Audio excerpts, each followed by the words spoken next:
Salut à tous. Alors ce matin je me suis réveillé, je dormais comme ça et puis j'ai ouvert un œil et j'avais pas encore ouvert le deuxième que c'est tombé, bim, comme une évidence. Petit changement de la chaîne, je vous explique tout, petit changement.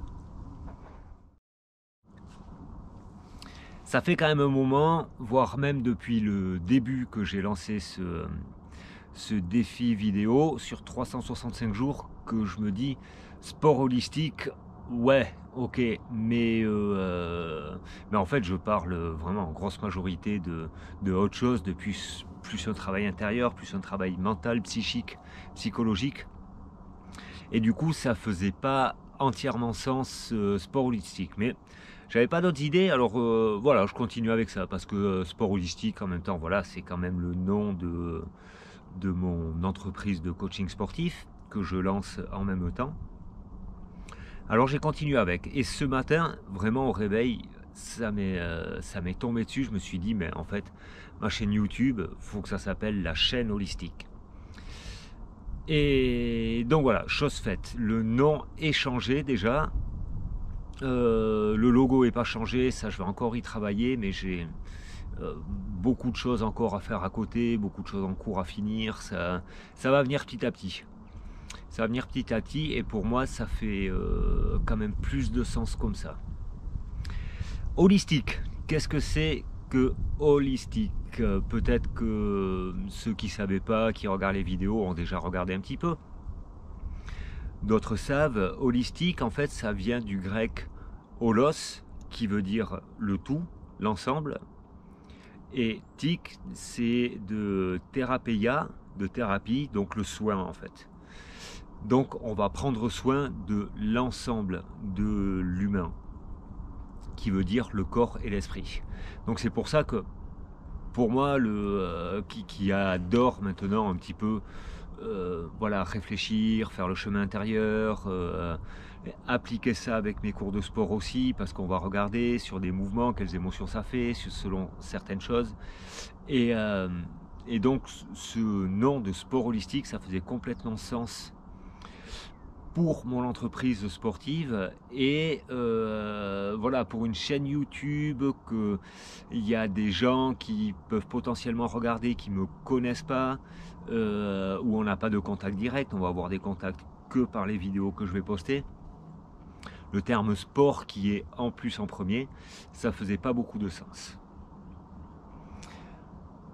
Le parallèle que j'aimerais faire un petit peu avec ça, c'est quand on se lance dans un projet, il y a une phrase qui dit « il vaut mieux fait que parfait ».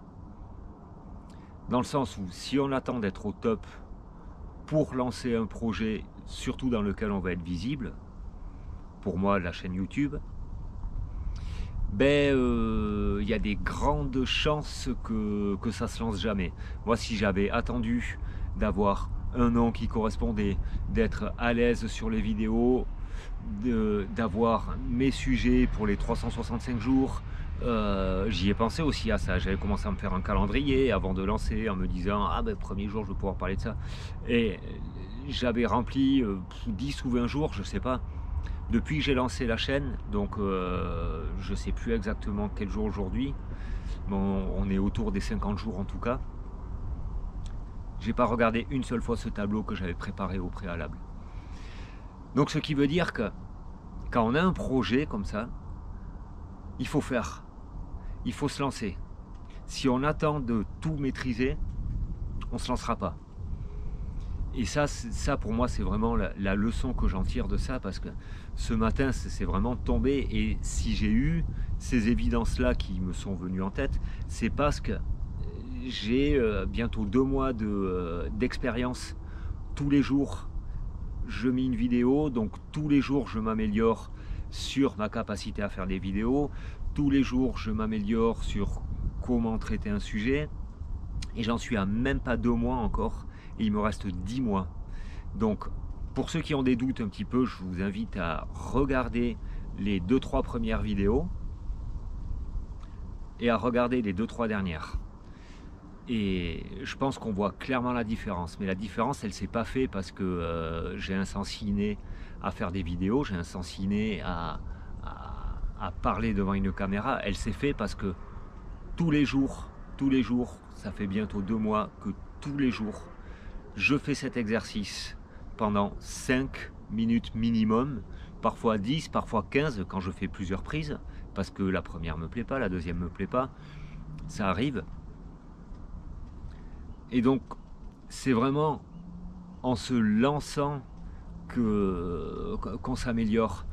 Si on voulait apprendre à nager, je crois que j'ai déjà fait cette métaphore dans une autre vidéo, mais si on voulait apprendre à nager, on pourrait lire tous les livres d'apprentissage de natation, regarder toutes les vidéos sur YouTube d'apprentissage de natation. Il y a un moment, si on ne va pas dans l'eau, on n'y arrivera pas. Donc voilà, ça ne veut pas dire que il ne faut pas faire ça. On va regarder les vidéos, on va lire les livres d'apprentissage de natation, on va prendre des informations. Comme ça, quand on va arriver dans l'eau, on aura un minimum de choses. Et après, tout ce qu'on aura géré, c'est le ressenti et l'improvisation qu'on aura à faire au moment avec l'élément. Voilà, donc ça va être le petit changement. Donc du coup, les logos vont un petit peu changer. Puis je vais peaufiner ça. Alors je finis un projet, je finis de lancer mon projet de cours collectif que je veux proposer à Vevey. 1 ou 2 fois par semaine, je vais voir, ça encore, ça à définir. Je fais du visuel, je fais la pub Facebook, je lance ça et ensuite je vais modifier un peu ma chaîne. Allez, merci à tous en tout cas de faire les petits messages, de regarder les vidéos, de suivre. Et je vous dis à demain pour de nouvelles aventures. Allez, ciao!